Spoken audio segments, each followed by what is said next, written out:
El 15 de marzo de 2024 amaneció con un sol suave filtrándose por las cortinas de mi dormitorio, iluminando de manera delicada cada rincón de la habitación. Era un sábado que llevaba esperando con verdadera ilusión durante semanas. Desde que comenzó marzo, había estado organizando minuciosamente cada detalle para celebrar mi cumpleaños número 72. No se trataba simplemente de una fecha más en el calendario, sino de una oportunidad para reunir a las personas más queridas de mi vida y compartir con ellas un momento especial. En mi casa de Las Rozas, un lugar que siempre ha sido mi refugio, me esmeré en preparar un ambiente que combinara elegancia y calidez. Contraté un catering que había sido recomendado por un amigo del club de ajedrez, famoso por su atención impecable y platos exquisitos. Pedí que prepararan una selección de aperitivos fríos y calientes, desde jamón ibérico cortado a cuchillo hasta croquetas de boletus, pasando por canapés de salmón ahumado y pequeñas porciones de tortilla de patata. Quería que cada invitado sintiera que estaba viviendo una experiencia especial desde el primer bocado. El jardín fue mi orgullo esa mañana. Pasé 3 días colgando guirnaldas de luces doradas que, al caer la noche, brillarían como un cielo estrellado. Las coloqué entre los árboles y a lo largo de la pérgola, cuidando cada detalle para que no quedara un solo cable fuera de lugar. En el centro, dispuse una mesa larga cubierta con un mantel blanco impecable y decorada con jarrones de cristal llenos de flores frescas, lirios, rosas blancas y unas ramas de eucalipto que aportaban un aroma suave y relajante. En una esquina, reservé un espacio para la tarta. La encargué en la pastelería que Carmen y yo visitamos juntos durante más de 40 años. Ella siempre decía que ningún pastel podía compararse con los que preparaban allí. Era un bizcocho de vainilla con capas de crema de chocolate y frambuesa, decorado con delicadas flores de azúcar. Aunque Carmen ya no estaba para verlo, sentía que de alguna manera estaría presente, como lo había estado en cada uno de mis cumpleaños mientras vivimos juntos. Invité a 25 personas, una mezcla de familia cercana y amigos de toda la vida. Mis hermanos, Andrés y Rafael, confirmaron su asistencia de inmediato. Andrés, 4 años menor que yo, sigue teniendo un humor que contagia y una energía que parece no agotarse nunca. Rafael, en cambio, camina con cierta dificultad por su artritis, pero su carácter firme y protector no ha cambiado. Vendrían también mis sobrinos Miguel y Patricia, cada uno con sus familias, así como mis primos de Segovia, quienes a pesar de la distancia siempre hacen el esfuerzo de acompañarme en fechas importantes. Del club de ajedrez invité a 4 amigos con los que suelo pasar las tardes de domingo, compartiendo partidas y conversaciones sobre política, historia y cualquier otro tema que se nos ocurra. A las 3:30 en punto comenzaron a llegar los primeros invitados. Los recibía en la puerta con un abrazo, agradeciendo su presencia. El jardín se fue llenando poco a poco de voces alegres, risas y el sonido de las copas chocando. Los niños corrían entre las mesas, jugando a esconderse detrás de los arbustos y persiguiéndose unos a otros, mientras los adultos charlaban animadamente. La tarde tenía ese clima perfecto de marzo, con un sol que calentaba sin sofocar y una brisa suave que movía ligeramente las flores. Me sentía genuinamente feliz al ver a todos juntos, conversando y compartiendo como hacía tiempo no sucedía. Andrés, como siempre, se convirtió en el centro de atención, contando chistes y anécdotas que hacían reír a carcajadas a quienes lo rodeaban. Rafael se mantenía cerca de mí, asegurándose de que todo estuviera en orden, y Patricia se ofreció a ayudar con las bebidas. Sin embargo, mientras observaba a todos, había una ausencia que no podía ignorar. Nerea, mi única hija, aún no había llegado. No era la primera vez que se retrasaba, pero en un día como este esperaba que hiciera el esfuerzo de llegar a tiempo. En las invitaciones que envié por WhatsApp 3 semanas antes, especifiqué claramente que el aperitivo comenzaría a las 3:30, el almuerzo a las 4 y el corte de la tarta a las 5. Era un horario sencillo, pensado para que todos pudieran disfrutar sin prisas. Pasaban las 5 y Nerea seguía sin aparecer. Trataba de disimular mi inquietud, pero mi sobrina Patricia se me acercó con un gesto preocupado y me preguntó si sabía dónde estaba. Ya deberíamos estar cortando la tarta del abuelo, dijo, mirando de reojo la mesa donde el pastel esperaba intacto. Respondí con una sonrisa forzada, intentando restarle importancia, pero por dentro comenzaba a inquietarme. Conocía demasiado bien a mi hija.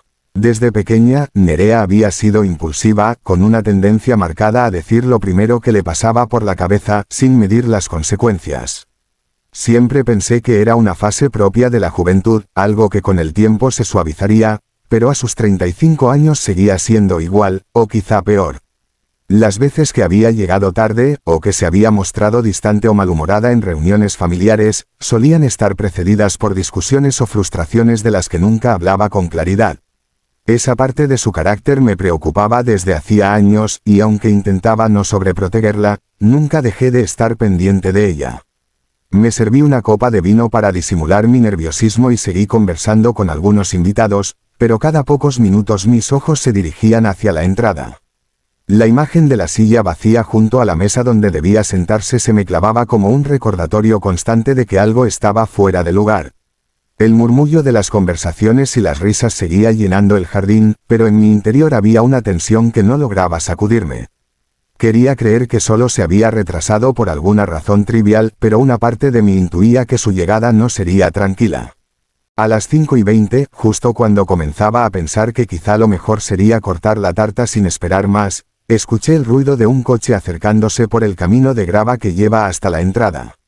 El motor se detuvo bruscamente y después de unos segundos se abrió la puerta del conductor.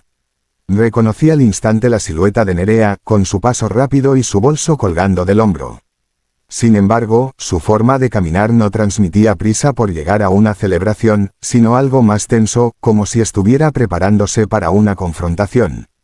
Vestía de negro, con un abrigo largo y gafas oscuras a pesar de que la tarde estaba ya avanzada. No traía flores, ni un paquete que pudiera ser un regalo, ni siquiera una botella de vino como suele hacerse en estas ocasiones. Entró al jardín sin sonreír y sin mirar a la mayoría de los presentes. Se dirigió directamente hacia mí, esquivando a Patricia, que intentó saludarla, y a Rafael, que extendió una mano para darle la bienvenida. Su saludo fue un simple «hola», casi inaudible, como si no quisiera gastar más energía de la necesaria en formalidades. Me dio un beso rápido en la mejilla y, antes de que pudiera preguntarle cómo estaba, ya estaba mirando alrededor con gesto crítico. Algunos invitados la observaron en silencio, percibiendo la tensión que traía consigo. Yo intenté disimularlo presentándole a un par de amigos del club de ajedrez que no conocía, pero ella apenas asintió sin interés. Me excusé diciendo que iría a buscarle una copa de vino, pensando que quizá un trago ayudaría a suavizar su actitud. Cuando regresé, la encontré sentada sola en un extremo de la mesa, mirando el móvil. No había tocado ninguno de los aperitivos y parecía más concentrada en lo que leía en la pantalla que en la conversación que se desarrollaba a su alrededor. Me acerqué y le ofrecí la copa, pero en lugar de aceptarla con un gesto amable, me dijo sin levantar la vista: «No me voy a quedar mucho tiempo, tengo cosas que hacer». Sentí una punzada de decepción, pero traté de no mostrarlo. Pregunté si había pasado algo, y su respuesta fue un seco «nada importante». Sin embargo, su tono y su lenguaje corporal decían lo contrario.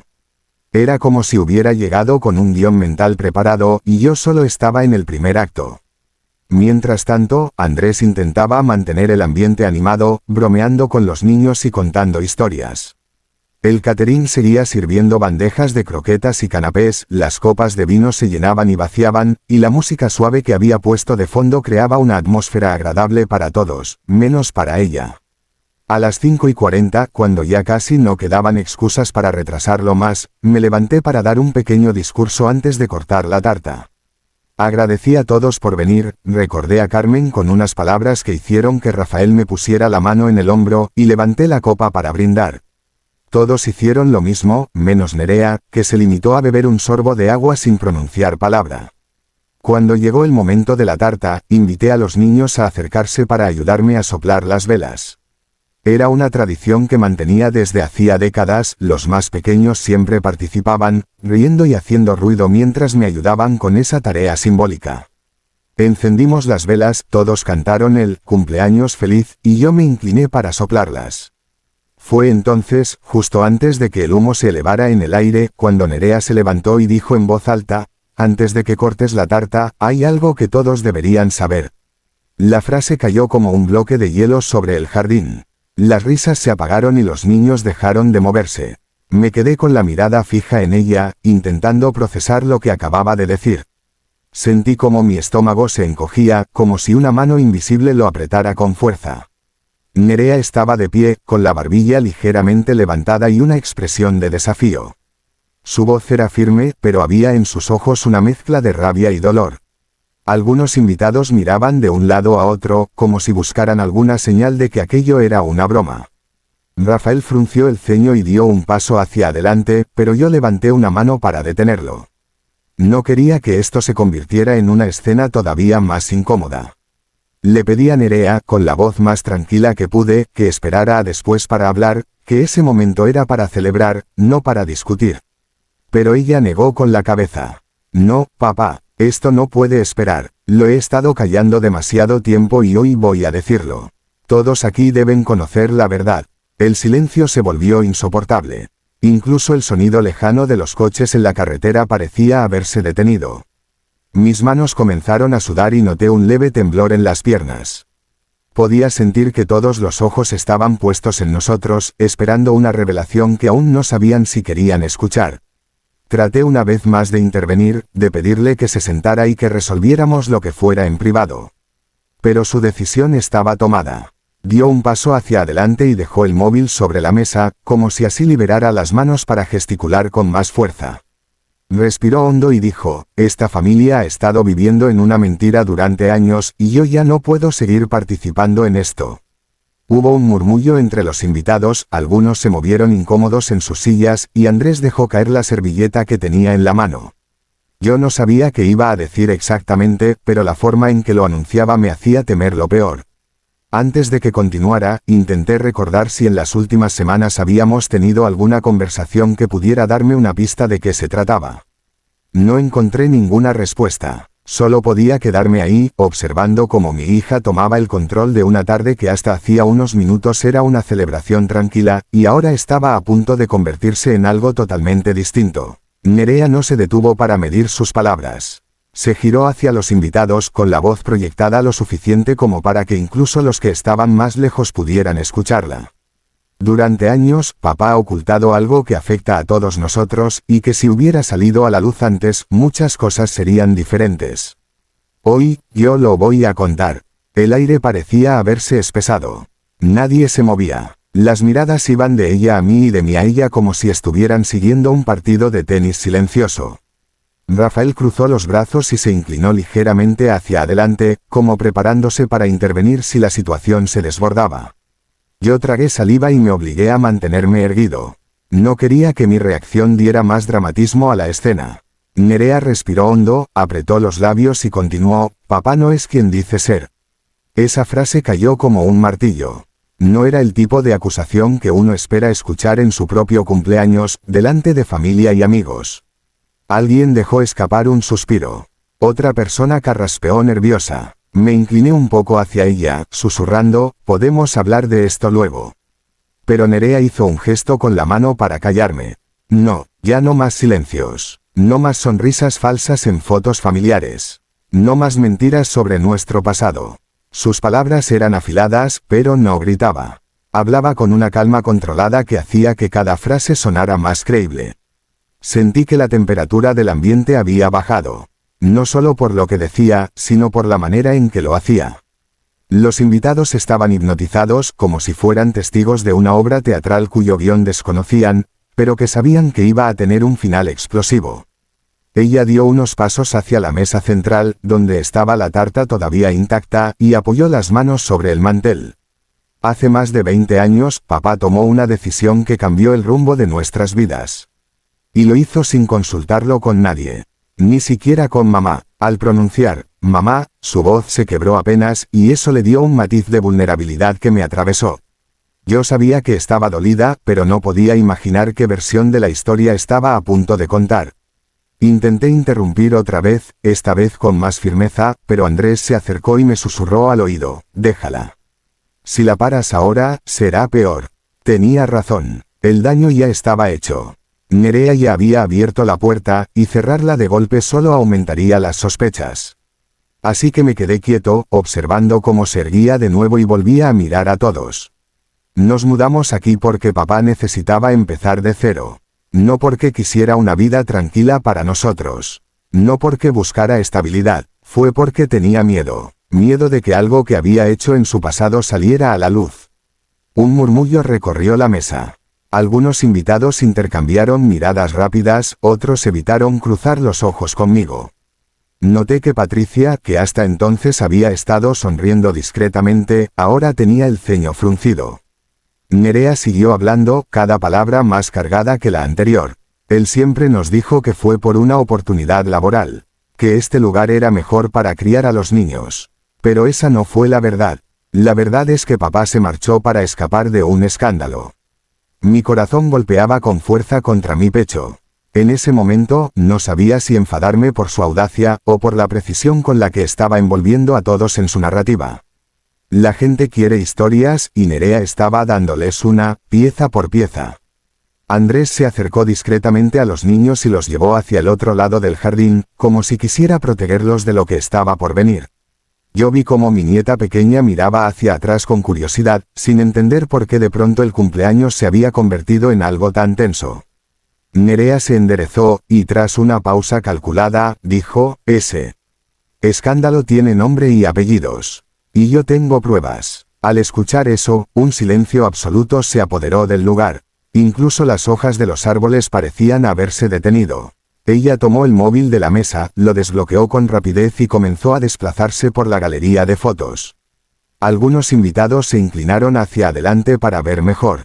Yo di un paso hacia ella, pero entonces vi en su pantalla algo que me hizo detenerme en seco, una fotografía en blanco y negro, tomada hace muchos años, en la que yo estaba junto a una persona que no reconocí de inmediato. Mi mente intentó buscar una explicación lógica. Tal vez era una imagen editada, un montaje. Pero Nerea hablaba con tanta seguridad que dudé de mis propios recuerdos. Aquí está. Esta es la prueba de que papá no solo mintió sobre su pasado, sino que además arrastró a mamá a esa mentira. Mostró la pantalla a los más cercanos, y vi cómo algunos fruncían el ceño mientras otros parecían sorprendidos de verdad. Rafael dio un paso adelante y dijo, Nerea, esto no es ni el lugar ni el momento. Pero ella no se detuvo. Claro que lo es, porque aquí está toda la familia, y así nadie podrá decir que no lo sabía. Noté un ligero temblor en mis manos. No era miedo, exactamente, sino la sensación de estar perdiendo el control de algo que había creído tener bajo llave durante años. La fiesta ya no era una fiesta. Era un tribunal improvisado, y yo estaba en el banquillo de los acusados sin abogado ni derecho a prepararme.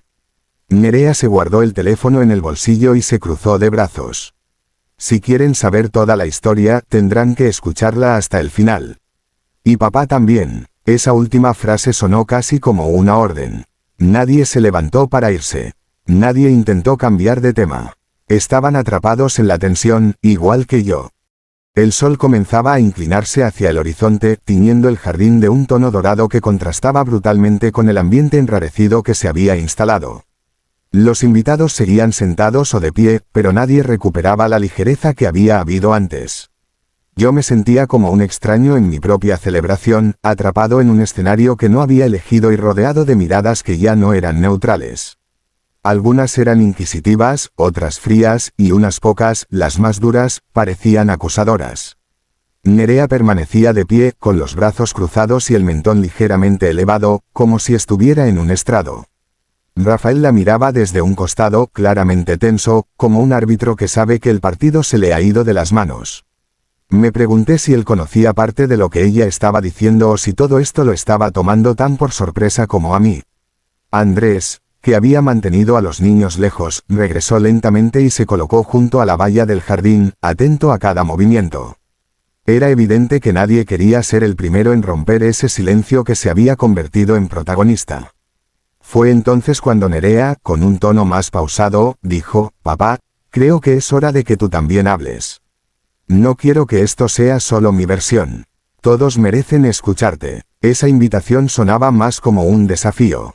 Su mirada estaba clavada en mí, y había en ella una mezcla de determinación y algo parecido al rencor.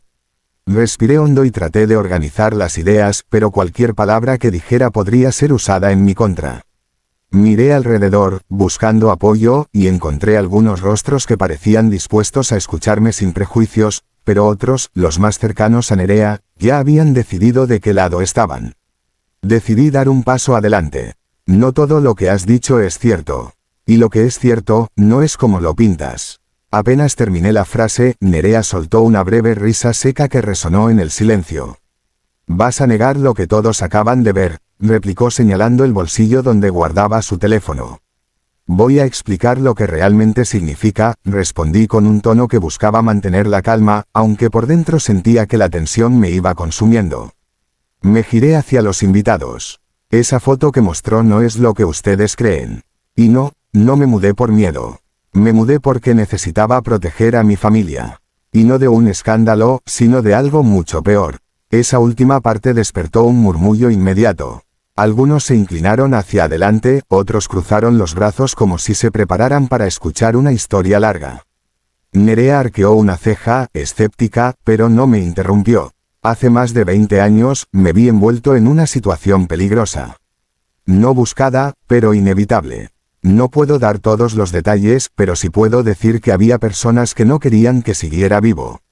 Y si me quedaba, no solo me ponía en riesgo a mí, sino a todos los que estaban cerca de mí. Sentí que las palabras salían con más facilidad ahora que había roto el bloqueo inicial. La persona que aparece en esa foto no es cómplice de nada. Es alguien que me ayudó cuando todo se estaba desmoronando, alguien que me dio información clave para evitar una tragedia. Y por eso le debo la vida. Si hubiera contado esta historia antes, habría expuesto a personas que no podían defenderse.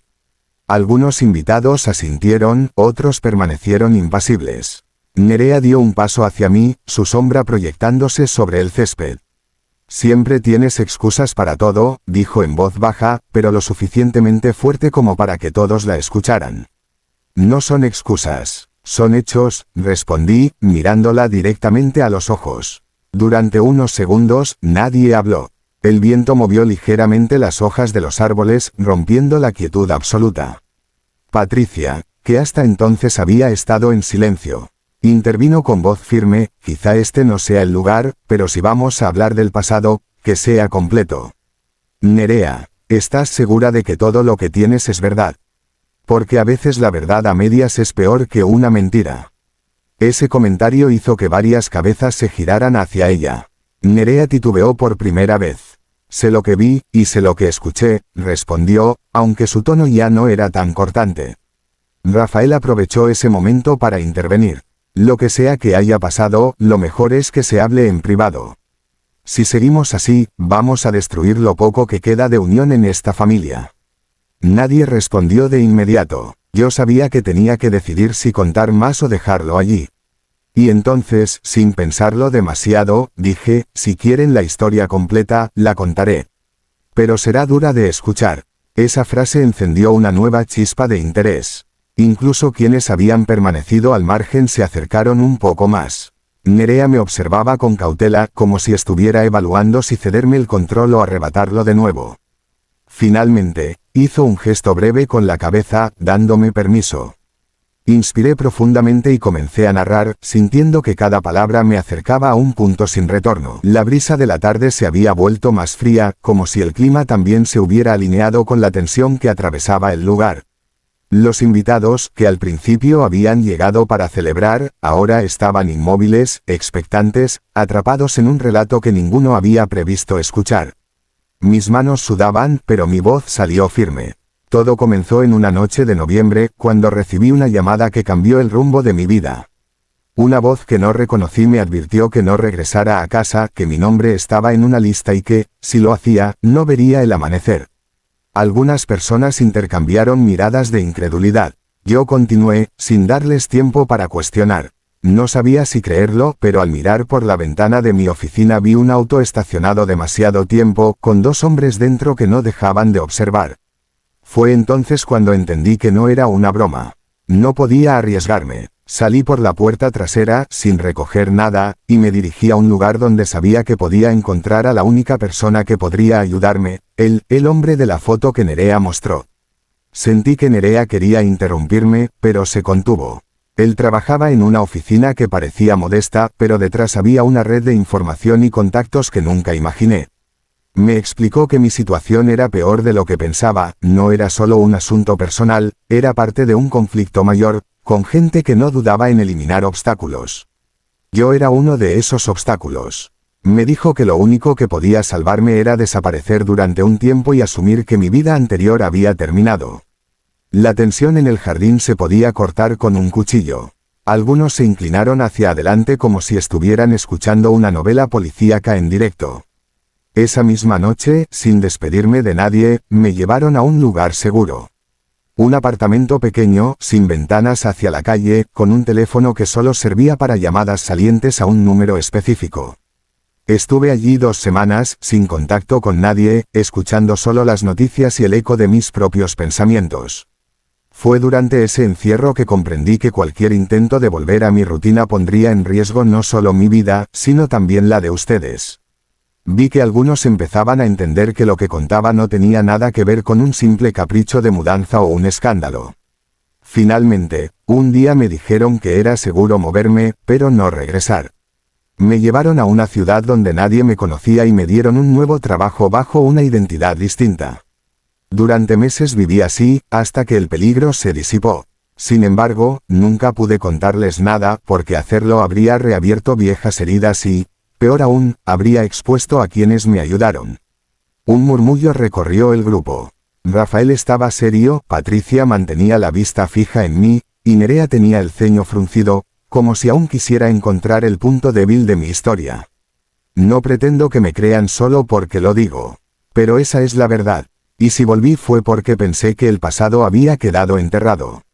Me equivoqué. En ese momento, un trueno lejano retumbó, aunque el cielo todavía no mostraba nubes de tormenta. Era como si el universo también quisiera subrayar la gravedad de mis palabras. Nerea me observó en silencio durante unos segundos que parecieron eternos. ¿Y esperas que después de todo esto, simplemente acepte que te desapareciste por una buena causa?, preguntó, con un tono que mezclaba ironía y dolor. No espero nada, Nerea. Solo que escuches. Que escuches antes de decidir qué soy para ti.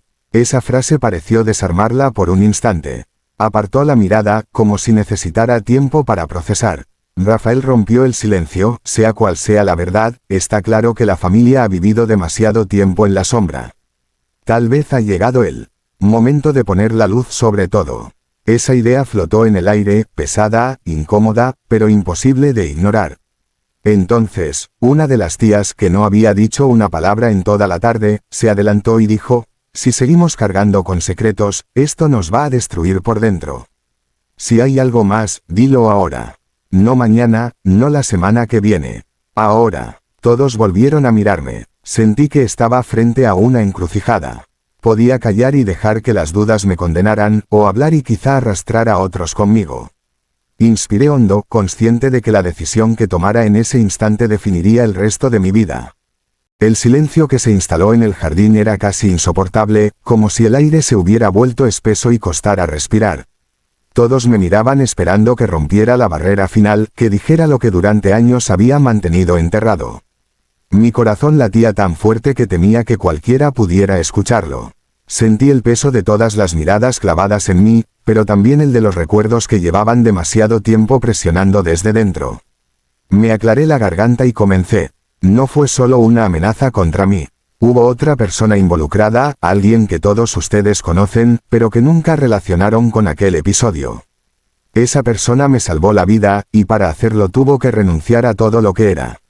No puedo decir su nombre sin su permiso, pero si lo hiciera, entenderían muchas cosas que hasta hoy han sido un misterio. Vi cómo los rostros de algunos se tensaban, como si estuvieran atando cabos en silencio. Nerea apretó los labios, como si una parte de ella ya sospechara a quién me refería. El día que desaparecí, no me fui solo. Me llevaron a un punto de encuentro, y allí esa persona ya me estaba esperando. Había tomado la misma decisión que yo, aunque no lo supiera en ese momento. Durante semanas vivimos escondidos en el mismo lugar, cuidándonos mutuamente. No hablábamos mucho, porque cualquier palabra parecía un lujo, pero el silencio entre nosotros estaba lleno de significado. Sabíamos que cualquier error sería fatal. La imagen de aquellas paredes desnudas, del olor a humedad, de la luz tenue filtrándose por rendijas imposibles, regresó con fuerza. Hubo noches en las que pensamos que no veríamos el amanecer. Escuchábamos pasos en la calle, voces que no reconocíamos, y el miedo se sentaba junto a nosotros como un huésped indeseado. Pero sobrevivimos. Y cuando por fin fue seguro separarnos, lo hicimos con una promesa: si alguno volvía a aparecer en público, sería solo porque el peligro había desaparecido del todo. Algunos respiraron hondo, como si estuvieran conteniendo una oleada de emociones. Rafael frunció el ceño. ¿Y ahora? ¿Estás diciendo que esa persona sigue oculta? Lo miré y asentí. Sí, y si mi aparición aquí levanta el polvo que creímos enterrado, temo que vuelva a correr peligro. Hubo un instante en que pensé que nadie respondería. Entonces Patricia habló con voz suave pero firme: si nos estás pidiendo que guardemos silencio para protegerla, tendrás que confiar en que nosotros también sabemos proteger a los nuestros. Aquella frase me sorprendió. Patricia siempre había sido reservada, casi distante, pero ahora hablaba como alguien que entendía perfectamente lo que estaba en juego. No es solo por ella, Patricia. Es por todos. Lo que ocurrió entonces no fue un accidente aislado. Fue parte de una cadena de decisiones y venganzas que todavía no se han resuelto del todo. Aparecer, hablar, es como encender una luz en un lugar donde algunos prefieren la oscuridad. Y a esa gente no le importa quién salga herido con tal de mantener sus secretos a salvo. Sentí que la temperatura había bajado de golpe, aunque el sol seguía iluminando el jardín. Nerea me miraba como si buscara un último gesto, una señal que le confirmara si lo que decía era verdad o una elaborada farsa. «Podrías decírmelo en privado, podrías confiar en mí», susurró, apenas audible. «Podría», respondí, «pero si lo hago y esto se filtra, sería como firmar una sentencia de muerte». Esa confesión pareció quebrarla. Bajó la vista, y por primera vez desde que había comenzado todo, dejó de buscar en mis ojos la respuesta inmediata. Rafael rompió la tensión con un suspiro. Sea como sea, lo que está claro es que todos aquí tenemos más preguntas que respuestas. Y quizá ha llegado el momento de que la familia deje de vivir en mitades. O lo decimos todo, o dejamos de fingir que nos conocemos. Esa frase flotó entre nosotros como un ultimátum. Yo sabía que decirlo todo significaba abrir heridas profundas y arriesgar más de lo que cualquiera imaginaba. Pero callar significaba seguir viviendo con una sombra siempre detrás. Miré uno por uno a los presentes. Vi miedo, vi rabia, vi curiosidad, pero sobre todo vi algo que no esperaba: lealtad. No era absoluta ni inquebrantable, pero estaba allí, latente. Y en ese instante supe que, tarde o temprano, tendría que contarles la verdad completa. No hoy, quizá no mañana, pero el día llegaría. Mientras tanto, el viento comenzó a agitar las ramas de los árboles y una nube oscura se deslizó frente al sol, proyectando una sombra sobre todos nosotros. Sentí que el tiempo se había detenido, como si el mundo aguardara mi siguiente palabra. Y entonces, simplemente dije: no es el final de la historia. Es apenas el principio. Nadie respondió, pero en sus miradas entendí que habían captado el mensaje. Algo se había roto para siempre, y nada volvería a ser igual.